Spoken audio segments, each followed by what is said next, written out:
Hola. Buenos días. Que decía que el que está en la foto no soy yo. Iba a decir gracias a Dios. Pero no voy a decir gracias a Dios porque eso sería un acto de soberbia. Pero aunque no soy yo, me representa muy bien a mí. Y es que, ¿qué hacer cuando la soberbia me puede? ¿Qué hacer cuando la soberbia me puede? Estamos contemplando una serie a la que hemos titulado ¿Qué hacer?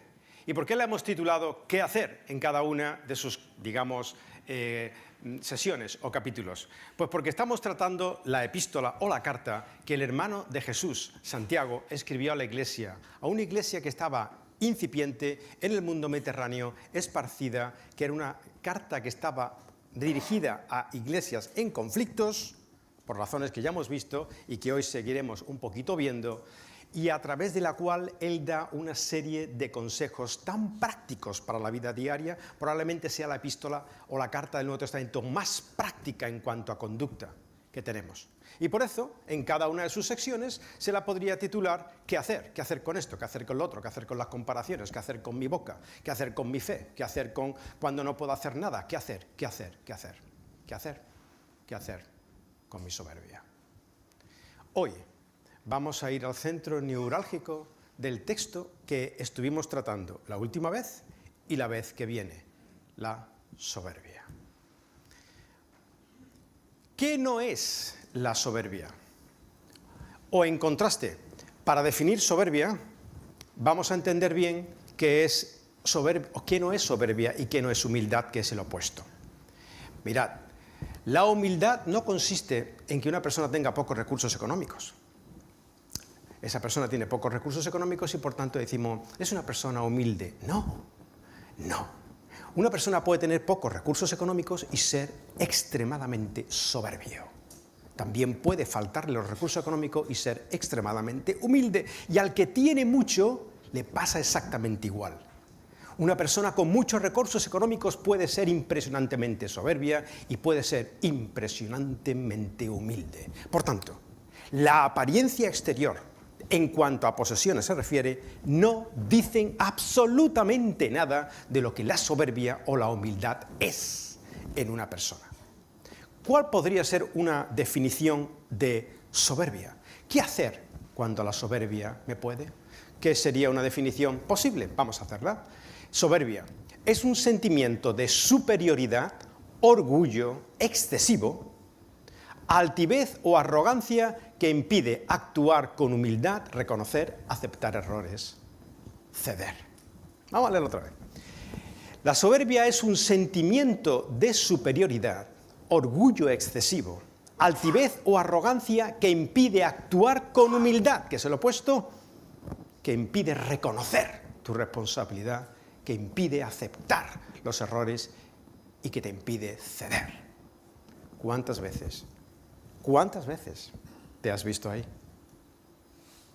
Para tú entender que te has visto ahí, tendrás que hacer un ejercicio de autorreflexión, cosa a la que no somos muy dados, ni fuera ni dentro del mundo cristiano, porque no nos gusta criticarnos a nosotros mismos, autocriticarnos por la misma razón que no nos gusta que nos critiquen, porque afecta a mi orgullo, afecta a mi soberbia. ¿Bien? Bien, seguimos. ¿Alguien, a través de esta actitud, ha resuelto alguna vez un conflicto? Pensadlo bien. ¿A qué conduce la soberbia?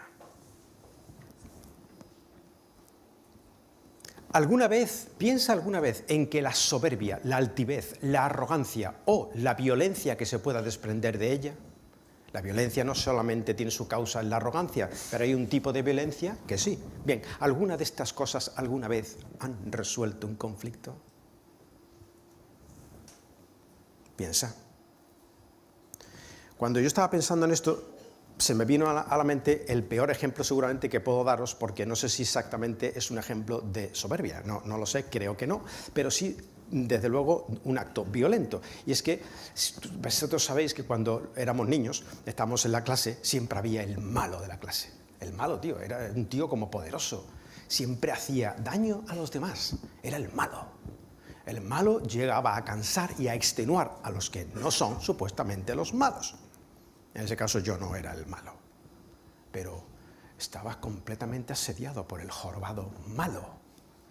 Y una vez llegué a mi casa y le dije a mi madre, siendo muy pequeño, mamá, me pasa esto. Mi madre, que jamás ha sido violenta, pero sin embargo ha tenido un carácter muy firme y muy duro, me dijo, hijo, muy sencillo, la siguiente vez que ocurra tal cosa, ve a él y hazle esto.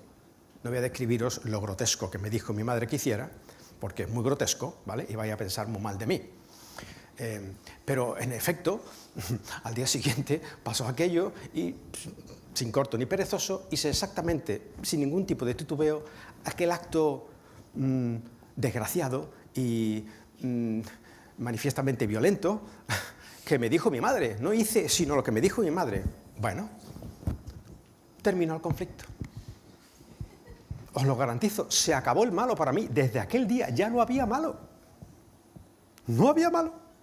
Probablemente el malo ese pensara, ostras, tío, como acerca este, otra vez me va a hacer lo mismo, lo que a lo mejor hubiera sido cierto, cosa que yo no sé. Se terminó el conflicto. Ahora bien, terminar un conflicto no es resolver un conflicto. Tú te podrás imponer porque eres más alto, más inteligente, tienes más recursos o tienes más poder. Te podrás imponer y podrás terminar un conflicto, pero eso no es resolver un conflicto. Fijaos si es así, que el seguimiento ciego de nuestra soberbia, y es curioso porque muchas veces nos pensamos que somos humildes y desprendemos un olor a arrogancia impresionante.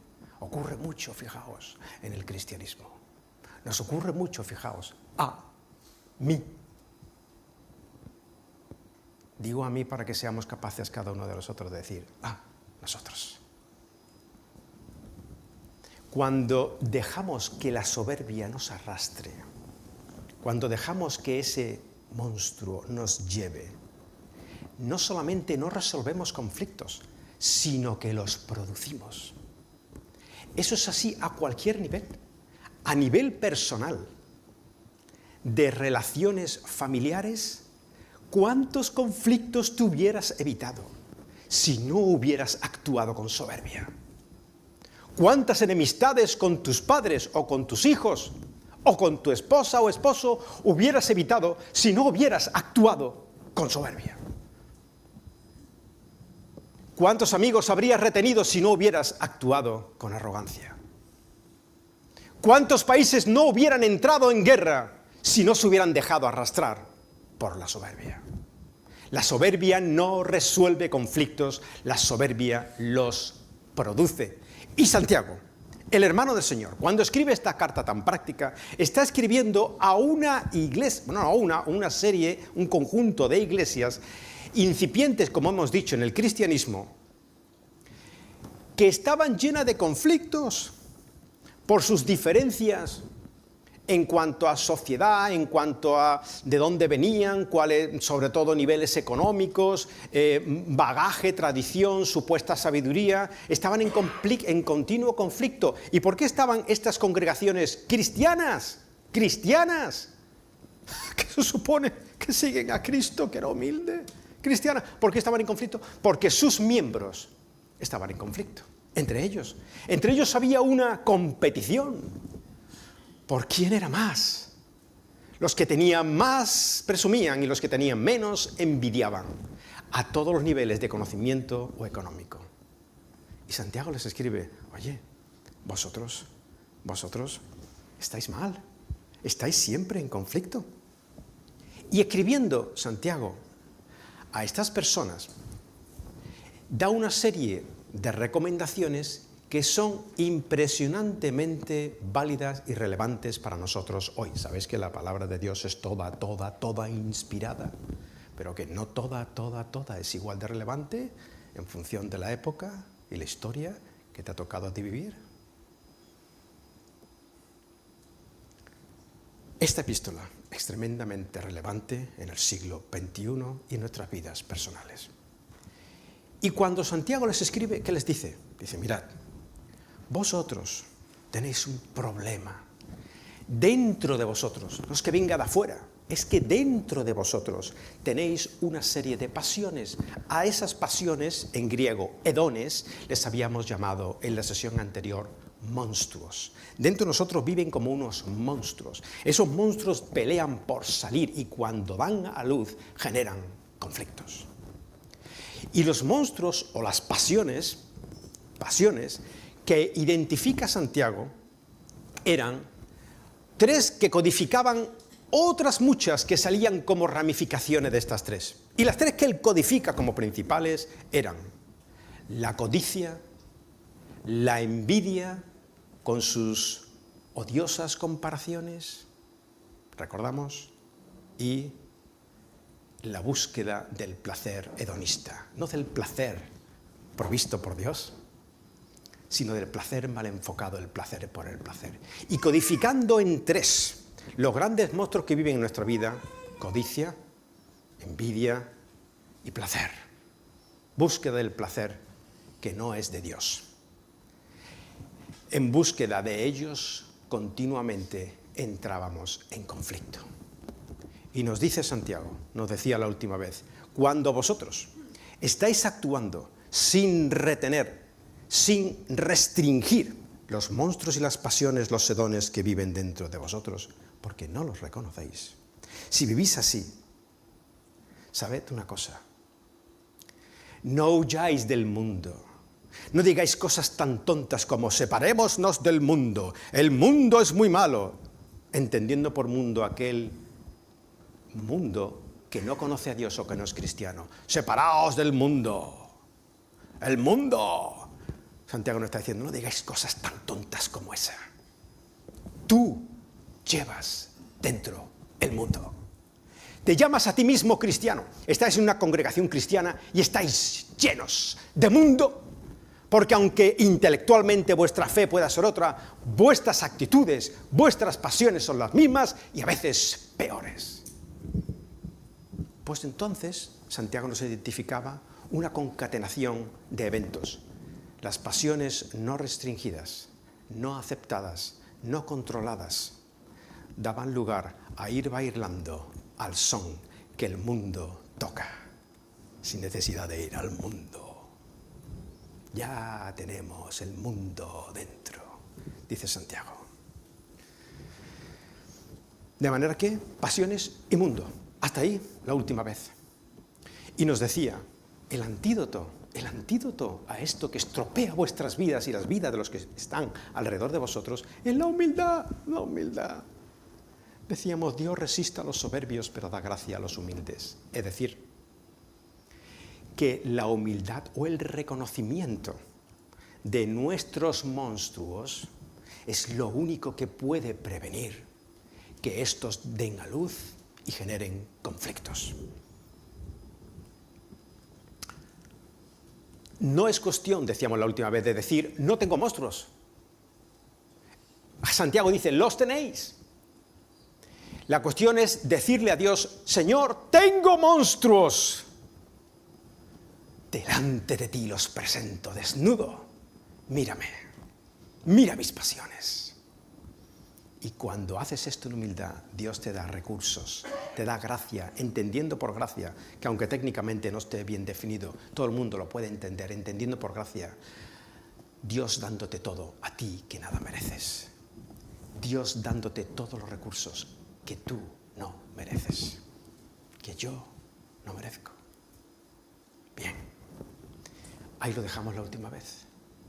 Cuando tú te das cuenta de lo que ocurre, ya psicológicamente, sin ningún tipo de intervención divina, ya estás siéndote ayudado por ti mismo. Porque al reconocer lo que te ocurre, vas a tomar medidas y no va a dejar que aflore. Eso, obviando el recurso de la gracia de Dios. ¿Seguimos? Y aquí es donde empezamos hoy, justo en este texto. Por eso dice Santiago, por eso dice, Dios resiste a los soberbios, pero da gracia a los humildes. Fijaos que, aunque pareciera que Santiago toca multitud de temas y que parecieran que están todos desconectados, no lo están. De hecho, de un tema salta a otro con bastantes conexiones. Es más, su epístola, su carta entera, gira alrededor de un núcleo. El núcleo alrededor del cual gira la carta de Santiago es: si seguís la ley del rey, si seguís la ley real, que es: amarás a tu prójimo como a ti mismo, bien haríais. Y por eso su carta es tan práctica, porque gira alrededor de ese corazón. ¿Tú dices que tienes un rey? Sí, cumple su ley. ¿Pero cuál es? Ama a tu prójimo como a ti mismo. Y toda la carta son consejos acerca de cómo se ama al prójimo, o de cómo evitas hacerle daño, y con ello, daño a ti mismo. Bien, si ese es el núcleo de la carta de Santiago, por eso es tan práctica: ama a tu prójimo como a ti mismo. El núcleo del texto que vimos la vez pasada y que veremos la siguiente vez y que estamos tratando hoy, el núcleo es: Dios resiste a los soberbios y da gracia a los humildes. Y como es el núcleo, nos entretenemos un poquito en ese texto, aunque luego tengamos que ir un poquito más rápido más adelante. Creo que merece la pena, porque Santiago se acerca al núcleo de la cuestión, de toda su carta.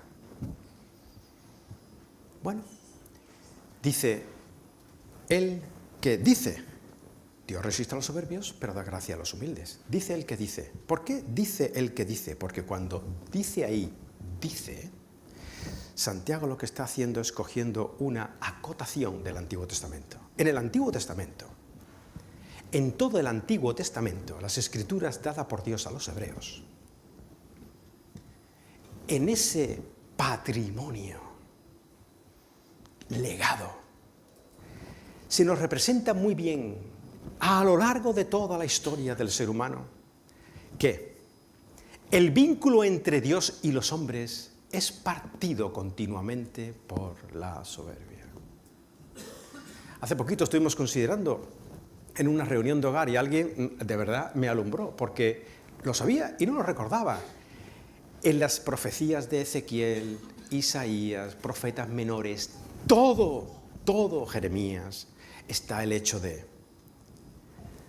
Dios tiene que reprender, Dios debe castigar, Dios debe corregir por causa de la soberbia a los países extranjeros que no eran judíos por causa de su soberbia. Si es que no es que más que leer superficialmente el texto, los textos, pero al pueblo judío también por su soberbia. Lo que en la relación entre Dios y los hombres rompe el vínculo es la soberbia del ser humano. A tal punto que si Dios tenía decretado una maldición para una nación y la nación se arrepiente en humildad y deja su soberbia, Dios cambia el propósito y le da bendición. Y si tenía bendición propuesta para una nación y ellos actúan en soberbia, Dios cambia el decreto y lo pone maldición. Jeremías, impresionante, ¿eh? Y alguien se pensará: ¿y Dios no está al control de todo? Dios es Dios, sigue al control de todo, siempre. Y lo único que rompe el vínculo es tu soberbia y la mía, como en el Antiguo Testamento. Y él recoge exactamente una acotación literal de Proverbios, que dice en Proverbios: Dios resiste a los soberbios, pero da gracia a los humildes. Y no es en el Antiguo Testamento, es en el Nuevo Testamento que se desprende con facilidad que es la soberbia y la falta de humildad ante Dios lo que rompe el vínculo entre Dios y los hombres, lo que rompe tu vínculo entre tu padre y tú, aunque pueda ser su hijo. No que lo rompas en el sentido de que pierdas la eternidad que Dios te ha dado en Cristo, sino que lo rompes en el sentido de relación íntima, de comunión y de frutos que redunden en vida eterna. Bien, tan así es en el Nuevo Testamento que Pedro, cuando escribe una de sus epístolas, acota exactamente el mismo texto: Dios resiste a los soberbios, pero da gracia a los humildes. Si hemos dicho que ese es el texto central sobre el cual gira la reflexión pasada y la que va a venir, contando por supuesto la de hoy, si es eso, vamos a preguntarnos cosas acerca de eso, porque resultaría que sería fundamental. Dios resiste a los soberbios, pero da gracia a los humildes. ¿Ah? ¿Por qué? ¿Por qué esto funciona así? Es muy sencillo, me parece a mí. A lo mejor que es muy complicado y yo no lo veo, pero a mí me resulta muy sencillo. Dios resiste a los soberbios y da gracia a los humildes. Por dos razones, por varias razones. La primera,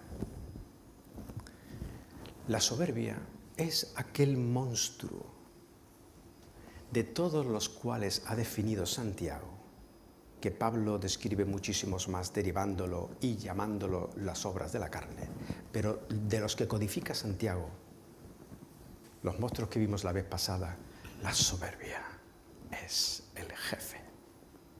De la soberbia se desprende todo lo demás. La soberbia, la altivez, la arrogancia, el no querer reconocer, es de donde viene todo el despliegue posterior de monstruos. La soberbia es, en mayúscula, el pecado primigenio, el combustible del conflicto, lo que alimenta tus monstruos por encima de cualquier otra cosa.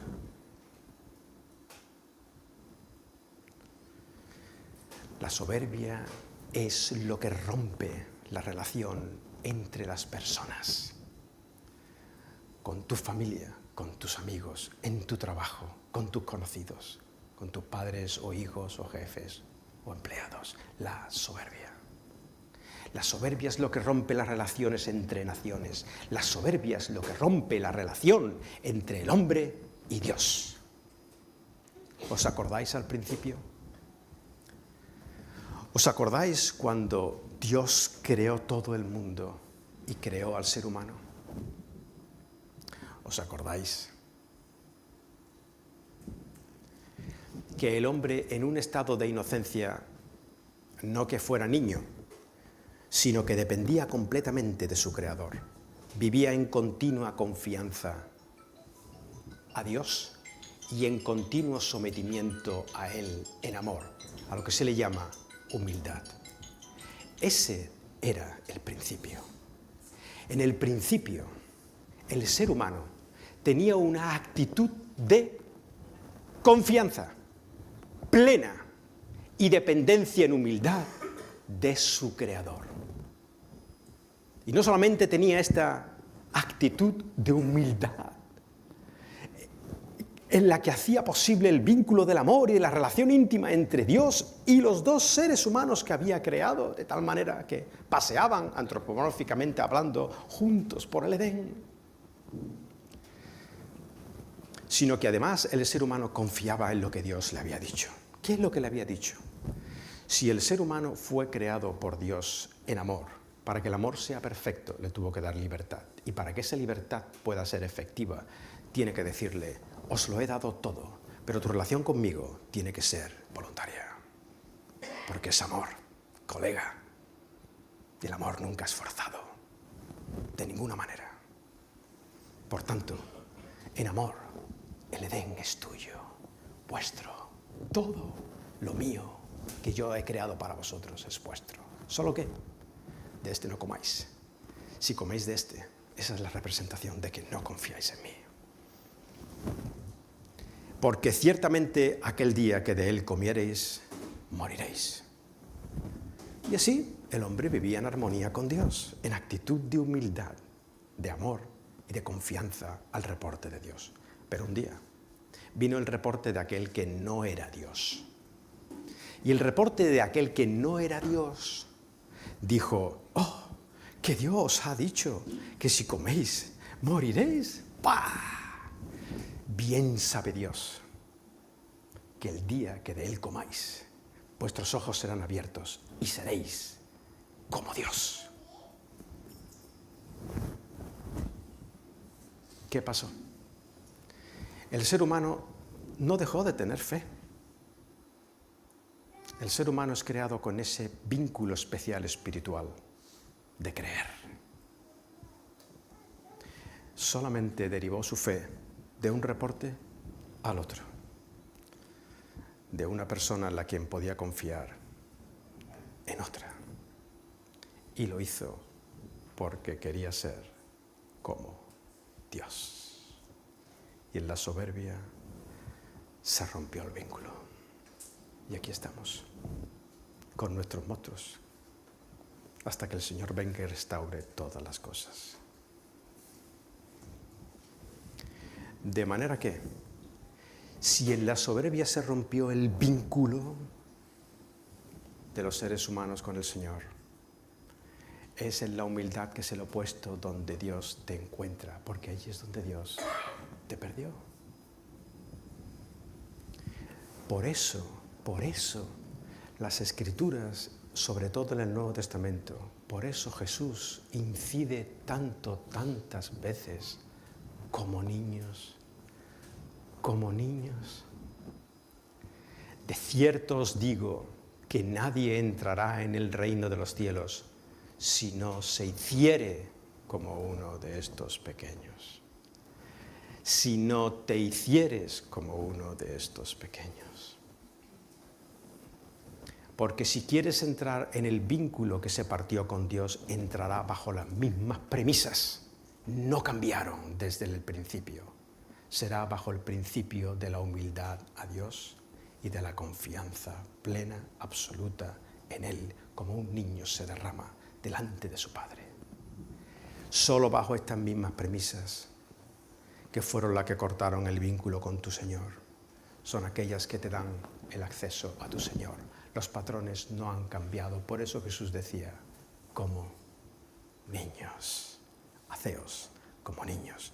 Pero si dice Jesús, haceos como niños, entonces hacer es un acto de mi voluntad.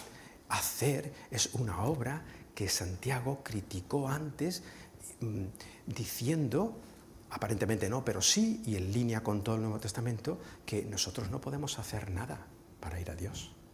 ¿No es cierto? Si Jesús dice, haceos, ¿cómo va a decir haceos si no hay nada que nosotros podamos hacer para llevarnos a Dios? ¿No fue Dios el que lo pagó todo y el que nos lleva a Él? ¿Por qué dice Jesús haceos como niños? Porque mirad, y esto es muy importante, creo yo, la humildad y la confianza en Dios no son obras. No son obras. No. ¿Y dónde nos viene? Yo no sé dónde nos vienen, pero no son obras. No.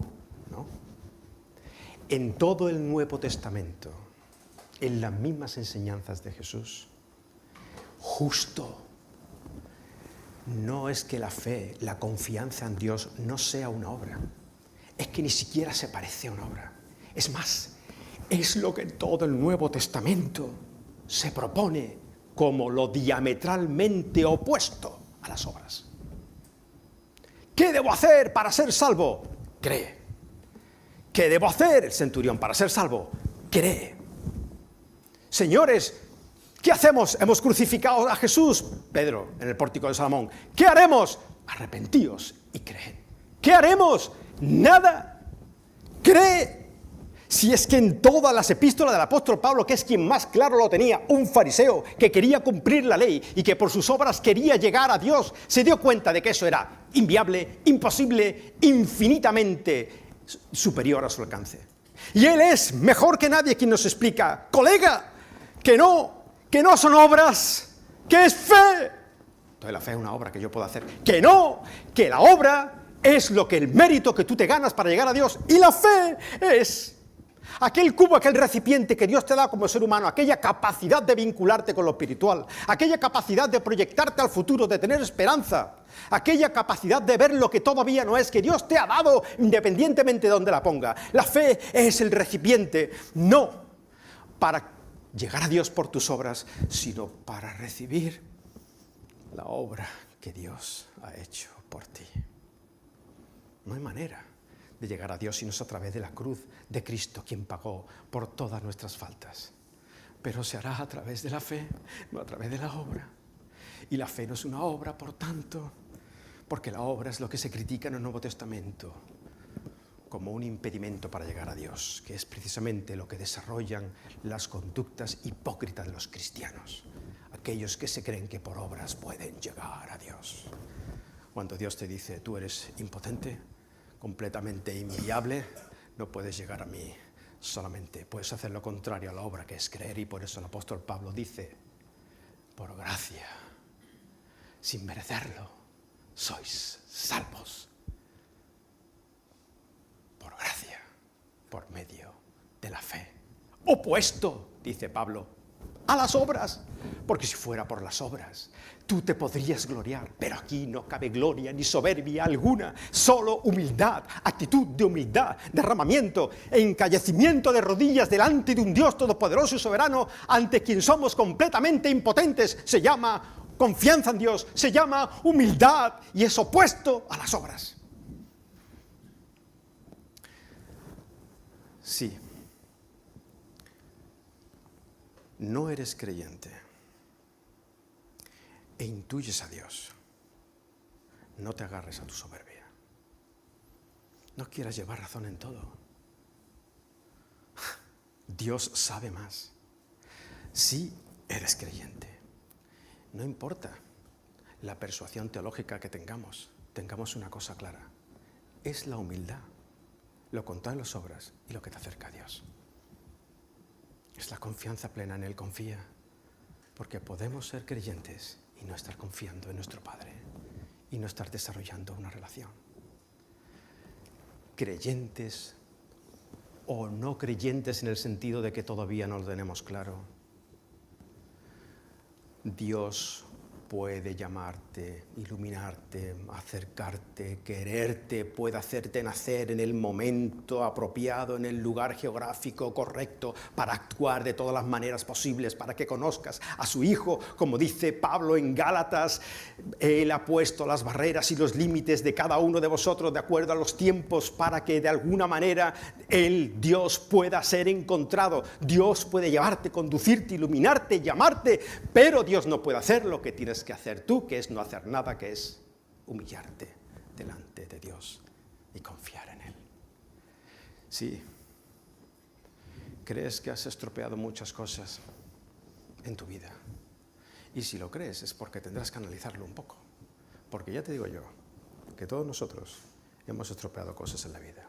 Si crees que así ha sido, humíllate delante de Dios y Él te dará gracia y solucionará conflictos.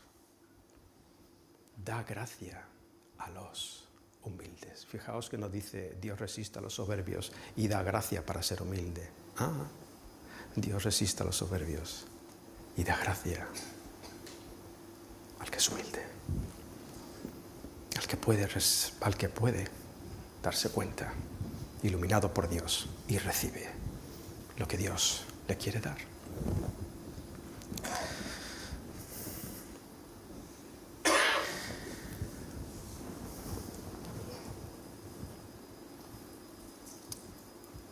Creo que me da tiempo para poner un ejemplo. En el mundo cristiano, donde nos creemos tan humildes, somos impresionantemente soberbios.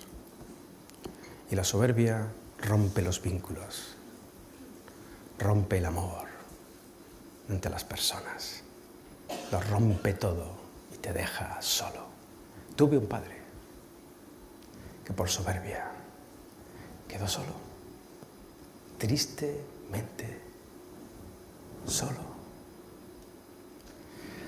Pero claro, yo no, porque como soy cristiano. Mirad, os voy a poner un ejemplito de mi propia vida personal. Por circunstancias X, en determinadas circunstancias X, llegué a pensar francamente mal de una persona X. Hace muchos años, esa persona X era mi hermano en la fe. por no sé qué razones, se fueron acumulando como una especie de barro que cae continuamente sobre lo ya apegotonado y el monstruo se hace más grande. Apegotonaba las razones de por qué él no era digno. Durante meses y años atesoré eso en mi corazón, pensando que yo soy humilde y que él era soberbio y que tenía malas motivaciones. No sé cómo, no sé describir cómo, pero un día, estudiando a los fariseos, leyendo sencillamente el Evangelio, intentando pensar, intentando penetrar en la psicología de aquellos fariseos hipócritas, me vi a mí mismo.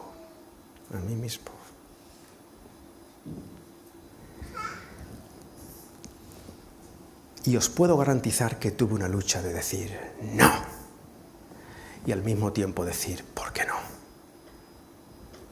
Y seguí por la vía del por qué no, procurando no ser rebelde a Dios, como decía el apóstol Pablo. Procuré no ser rebelde a la visión de Dios. Y a medida que te acercas a Dios, cada vez recibía más luz de Él. Y llegué ahí mismo al pleno convencimiento de que el soberbio era yo y el hipócrita era yo. Porque no pude recolectar ni un solo dato objetivo, ni una sola evidencia real demostrativa de lo que yo pensaba era cierto. Ni uno solo. Y no sé si Rebeca se acuerda, pero hablé con ella, le dije, no me queda más remedio que ir a esa persona por el daño que le he hecho. Estamos tan poco acostumbrados en el mundo cristiano a ser humildes, señores. Porque este era líder importante dentro del mundo cristiano. Y no estaba acostumbrado a ver esto. Porque llegamos a su casa. ¿Nos permitís entrar? Nos permitieron entrar.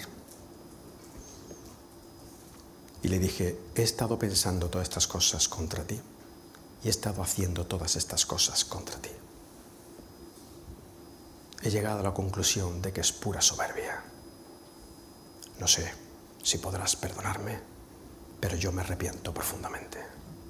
¿Sabéis lo que me hizo ver qué soberbios somos en el campo cristiano y que pocas veces hacemos esto? ¿Sabéis lo que me lo hizo ver? Un hombre que durante años se ha desenvuelto en el mundo cristiano y después de decirle aquello se llevó aproximadamente 1 hora sin parar de llorar. Moqueaba y moqueaba y moqueaba, tanto que hasta a mí me hacía sentir avergonzado.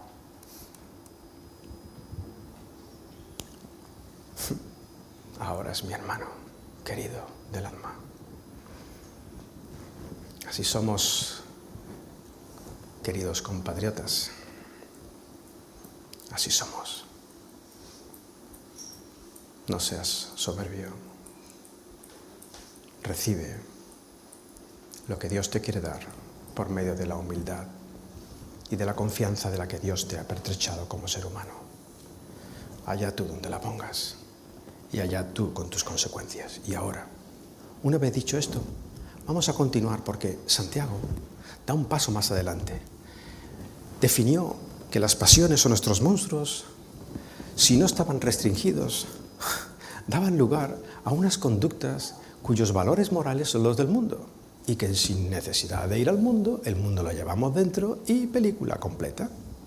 Así que nos identificaba 2 cosas, nos identificaba nuestras pasiones o monstruos, de las cuales muchas veces ni siquiera somos conscientes, y si no lo somos y no lo restringimos, entonces eso da lugar a una serie de valores que son los del mundo, ¿cierto? Bien. Ahora él va a identificar en concatenación otro elemento, las pasiones, que si no son restringidas son los mismos valores del mundo que no conoce a Dios, y otro más. Pero para llegar a ese otro más, ahora tenemos que entretenernos y vamos a hablar de manera muy rápida acerca de los extraterrestres. ¿Qué os parece? Ya se me ha ido la olla, que sí. Muchos ya han pensado que ya se me ha ido hace rato. Pues no se me ha ido, ni tampoco he roto con la línea del tema. Volvemos a Santiago, ¿vale? Pero hablemos un momento de los extraterrestres, que es a donde Santiago quiere llegar. Mirad, si tuviéramos que definir a los extraterrestres en su naturaleza, ¿cómo lo haríamos? Diríamos, un extraterrestre es aquel cuya procedencia, como su nombre indica, no es de la Tierra. Un extraterrestre tiene la capacidad de alterar, eso según los testimonios de los que han estado en contacto con extraterrestres, tiene la capacidad de alterar la percepción del tiempo y del espacio. Un extraterrestre parece venir de otra dimensión.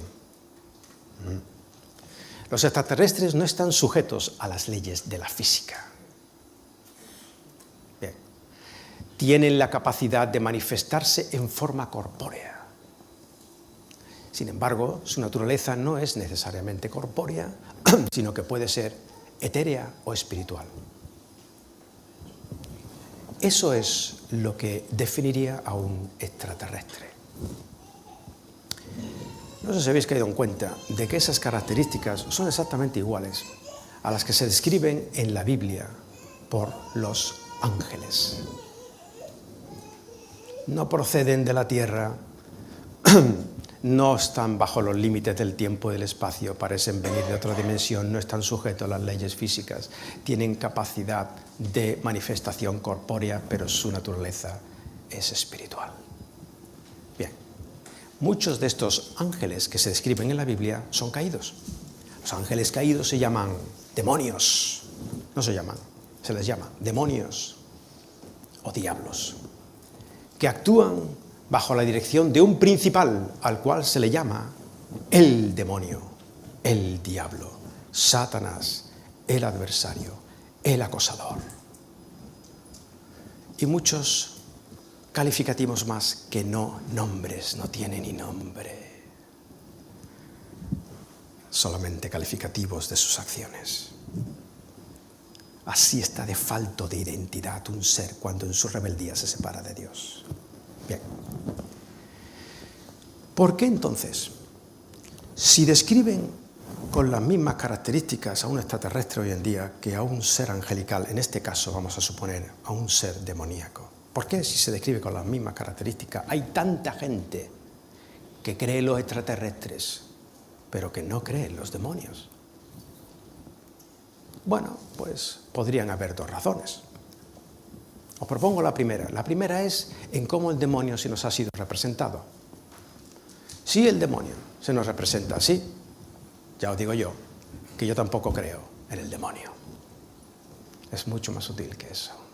Es más atractivo que eso. Es menos aparente porque no le ves. Bien.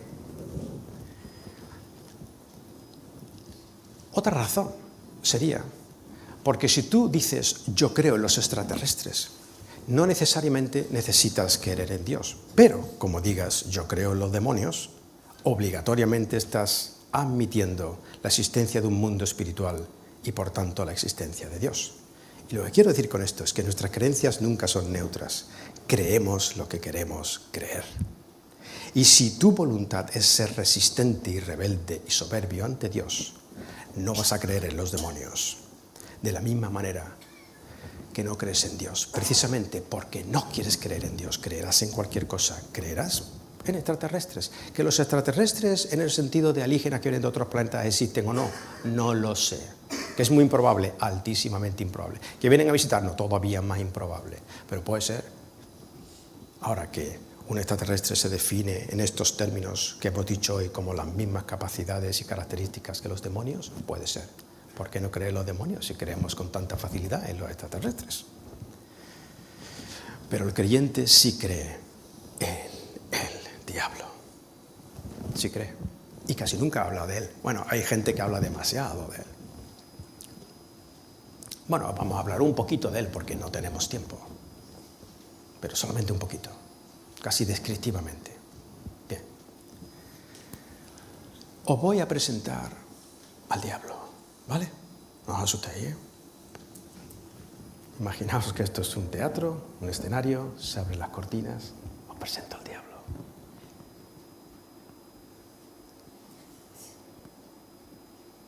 Y alguno dirá, no lo veo. Correcto, no lo ves. Ahí es donde él quiere estar. No visto del mundo, ni siquiera visto por tu corazón. Y así, como tantas cosas otras que no se ven. A priori el calor, la corriente eléctrica, las ondas electromagnéticas, pero existen y tienen un efecto. Él, siendo invisible, pasando desapercibido, tendrá un efecto en tu vida. ¿Y sabes qué? Dios no quiere que yo lleve todo el tiempo concentrado en el diablo, pero tampoco quiere que le ignoremos. Bueno,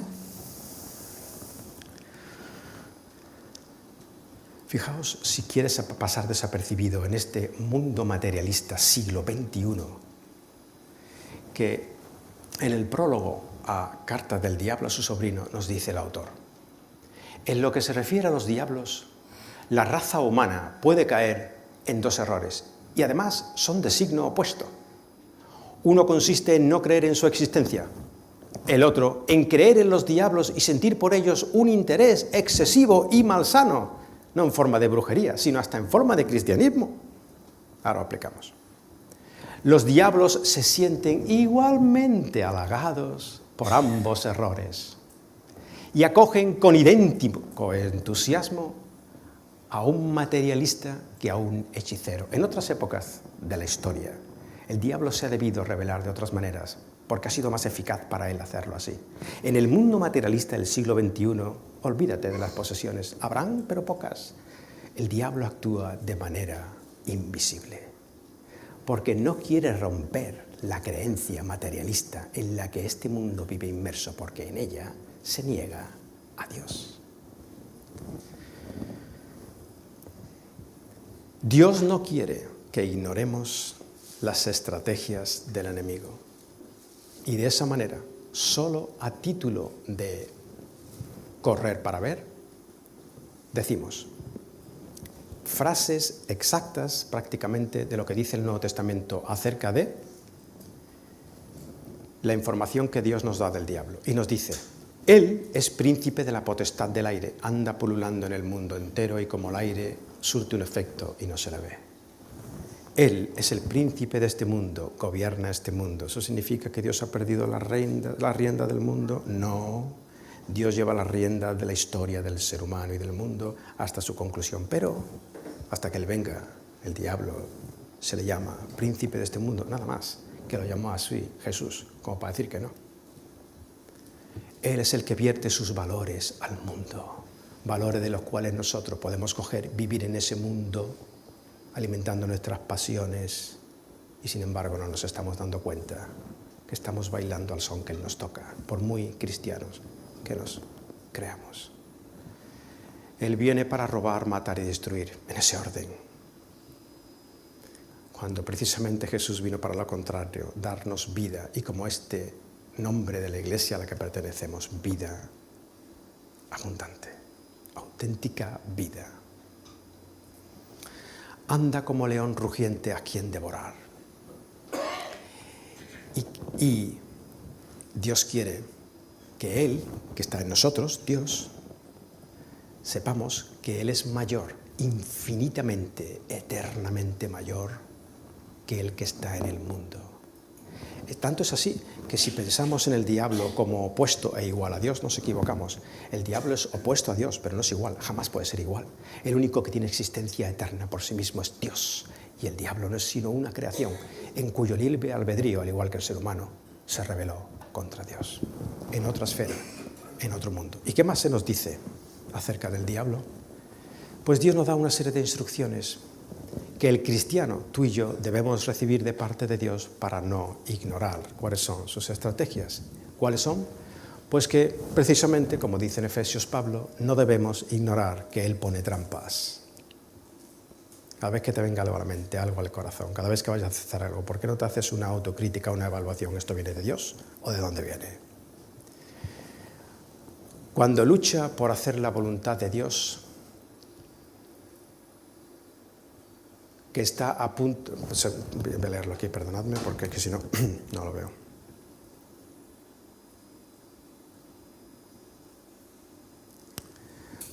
No se debe ignorar sus estrategias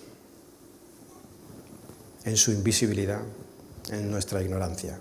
Cuando se lucha por hacer la voluntad de Dios, no se está enfrentándose tanto uno a los seres humanos, nos dice Pablo, sino a los poderes de maldad que nos gobiernan.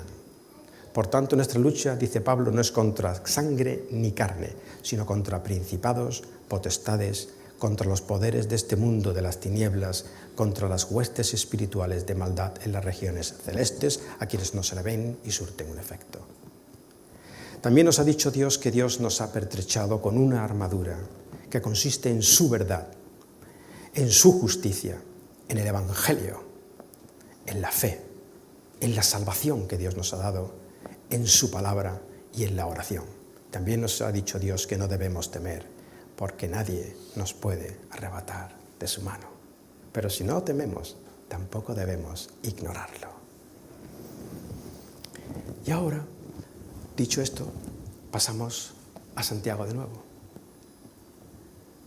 Y vemos que Santiago identificaba unas pasiones que si no son restringidas seguimos los parámetros del mundo. Y si eso hacemos, que es lo que estamos haciendo, llamándonos cristianos, bailamos al son que el diablo nos toca porque no se le ve.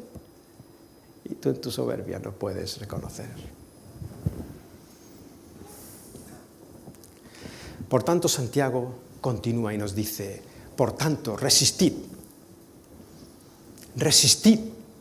al diablo. ¿Pero qué significa resistir al diablo? Si le ponemos excesiva atención y estamos todo el día pensando en el diablo, estamos derrochando energía inútilmente. Si estamos todo el tiempo echándole a la culpa al diablo de nuestras debilidades y las cosas que hacemos mal, estamos redirigiendo en la dirección equivocada la responsabilidad. Por tanto, no se trata de estar luchando con el diablo. No es ese el patrón que nos enseña el Nuevo Testamento. Resistid al diablo viene definido por el mismo Santiago en la frase anterior. Someteos a Dios. Someteos a Dios. Así se resiste la presión del enemigo, de aquel que influye el mundo, que quiere influir en tu alma para alejarte en tu soberbia de Dios. Él no te va a poner soberbia, eso ya lo tienes. Él va a alimentarla, alejándote de Dios. Por tanto, ¿cómo se resiste al diablo? No ignorándole, pero tampoco concentrándome en él, sino en mi responsabilidad.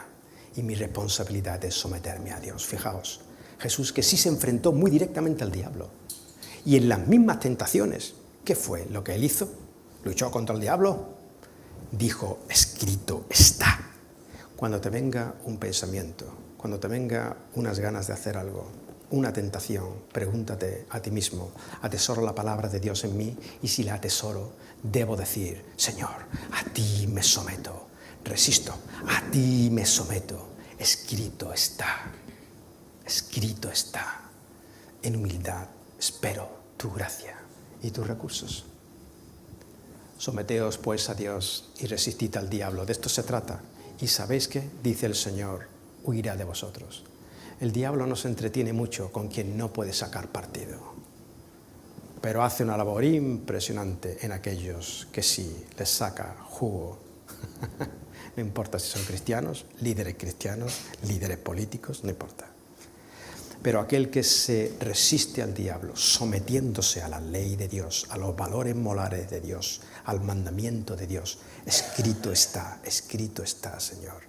Recibe de él su gracia y el diablo no pierde el tiempo con esa criatura, huye de vosotros. Así que el Señor nos dice a través de Santiago, conclusión, acercaos a Dios y Él se acercará a vosotros, que es otro patrón que se ve a todo lo largo del Antiguo Testamento. Acercaos a Dios y Él se acercará a vosotros. Dios se hace disponible, Dios se hace cercano, amándote, dándote los recursos. Pero si tú no te acercas, Él los acerca. ¿Por qué? Porque va a respetar en amor Tu libertad, aquella pequeñita parcelita de libertad que tú puedas tener, que es muy poca, porque somos más bien más esclavos, más ciegos, más muertos que otra cosa. Pero si en algo te pide Dios responsabilidad, es porque en algo tú tienes que decidir. Acércate para que Él se acerque. No es sino la imagen viva del Hijo pródigo, Padre que por supuesto sufre con la pérdida y la división de su Hijo que se va de su casa y vive una vida perdida.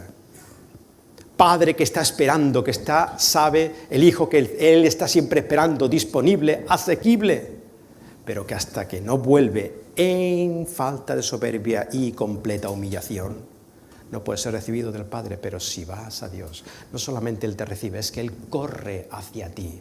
Cuando tú quieres Dios de luz, la luz de Dios, Dios te alumbra. Y Él se acercará a vosotros. Limpiad vuestras manos, dice Santiago. Vamos, ¿no os dais cuenta que el diablo influye en el mundo, que el mundo en vuestras pasiones y con vuestras pasiones sin restringir, viviendo los valores del mundo, estáis bailando al diablo? Vamos, vamos, despertad, lavaos vuestras manos. Los lavatorios en el Antiguo Testamento eran un acto ritual a través del cual Dios decía: los sacerdotes no pueden acercarse a mi templo, a mi santuario, si no se lavan las manos. Vosotros estáis todos llenos de culpabilidad. Lo siento, es así. Por favor, lávate, yo soy santo. Era lo que ritualmente, aquí en sentido figurativo, Santiago nos trae y nos dice: todas las cosas que han hecho tus manos, todas tus acciones deben ser puestas abiertamente delante de Dios. Para ello se requiere humildad. Padre, lo he hecho mal. ¿Qué he hecho mal? Delante de ti lo presento. Límpiame. No solamente eso, sino que también debéis purificar vuestros corazones. Sí, vuestros corazones. Sí, nuestras intenciones, nuestros afectos no son limpiados. No somos más que llenados de porquería de lo que son los valores que no son de Dios. Y volvemos a bailar al son del diablo, por muy cristianos que seamos. Dispón tu corazón, purifícalo, nos dice honestamente, en un arrebato casi de honestidad, Pablo: lo que no quiero hacer, eso hago, lo que quiero hacer, no lo hago. Por tanto, tenemos que transformarnos, tenemos que renovar nuestro espíritu, nuestro entendimiento, a través de nuestro sacrificio diario y sometimiento delante de Dios. ¿Has hecho algo mal? Límpialo, pide a Dios limpieza. ¿Tienes unos afectos equivocados? Pide a Dios que te los purifique. Porque si no es así, sois lo que Santiago ya criticó al principio de su epístola: seres de doble ánimo. Y eres así sin darte cuenta. Por un lado, eres un cristiano fervoroso, y por otro lado, eres una persona, de acuerdo a los valores contrarios a Dios, que le ríe la gracia al diablo invisible, que no sabe resolver sus pasiones. Afligíos, lamentad y llorad, dice Santiago. Pero ¿cómo en un mundo cuyos valores son contrarios? Ríete, goza, alégrate, vamos, vamos, no te arrepientas. Hace poco escuché una frase de un compañero: no te arrepientas de lo que has hecho, arrepiéntete de lo que no has hecho. Como diciendo, de lo que has hecho, por malo que sea, ¿te has divertido? No te arrepientas. Arrepiéntete de lo que no has hecho, como en un incentivo de ¿todavía no lo has hecho? Pues hazlo. No te arrepientas de lo que has hecho, sino arrepiéntete de lo que no has hecho. ¿Cómo es posible eso? Santiago nos dice: no. Afligíos y llorad. No, te dice este mundo, no te sientas culpable. Oh, si te sientes culpable vas a destruirte. Hay una culpabilidad que es patológica, esa no. Pero hay una culpabilidad que es buena. ¿Sabéis cuándo la culpabilidad es buena? Cuando eres culpable. ¿Sabéis por qué? Porque te hace llorar. ¿Sabéis por qué? Porque es la culpabilidad de la que habla y la tristeza de la que habla en 2 de Corintios Pablo cuando dice: hay una tristeza que te lleva al arrepentimiento. Y si te lleva al arrepentimiento, te lleva a la humildad, te lleva a la sujeción a Dios, te lleva de nuevo al reino de Dios. Humillaos, dice por tanto Santiago, en la presencia del Señor y Él os exaltará. No importa lo que este mundo pueda pensar de ti, lo que tu compañero pueda pensar de ti, lo que el otro pueda pensar de ti, lo que me importa es lo que Dios piensa de mí. Humíllate delante de Dios y Él pensará bien de ti y te pondrá donde debes estar. Jesús dijo: aprended de mí que soy manso y humilde de corazón y hallaréis descanso para vuestras almas. Aprended de mí, Porque la mansedumbre, la humildad, trae tristeza cuando lo he hecho mal. Y no hay nada más bonito que llorar en mi pecado, porque será lo que me dé la alegría inefable cuando alguien me perdona. Eso se lo pierde aquel que no se arrepiente. Pedro nos dijo: arrepentíos para que vengan tiempos de refrigerio del Señor. Arrepentíos. Así que, mis queridos, tal y como Jesús nos dijo, seamos humildes de corazón. Resistamos las tentaciones del diablo. Seamos conscientes de su estratagema. No tengamos los valores del mundo. Seamos conscientes de los monstruos que viven dentro, de los cuales la soberbia es el capitán. Sometámonos a Dios y Él nos dará los recursos. ¿Cuántas cosas puedes arreglar en tu vida ahora? ¿Tienes algo que hacer? Hazlo. Es hoy. ¿Has roto alguna relación? ¿Has creado algún conflicto? ¡Vamos! El reino de los cielos es de los valientes y de los humildes, no de aquellos que no se enfrentan a sí mismos. Dios quiere humildad.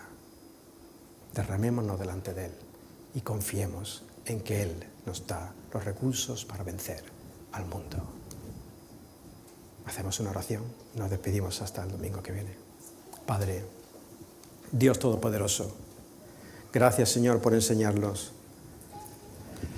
que no es que no tengamos monstruos en nuestra vida, Señor, sino que es que debemos reconocerlo. No nos queda más remedio que reconocerlo, Señor. Ayúdanos a reconocerlo para vivir una vida limpia delante de ti. No que seamos buenos, sino que no podemos serlo. Ayúdanos a tener los recursos suficientes, Señor, basados en lo que no merecemos que tú nos das, para poder resistir, para poder ser humilde, para poder establecer, resolver conflictos, unirnos al otro, amar al otro, unirnos a ti, amarte a ti. De ti dependemos para todas las cosas, vulnerables e incapaces somos para todo.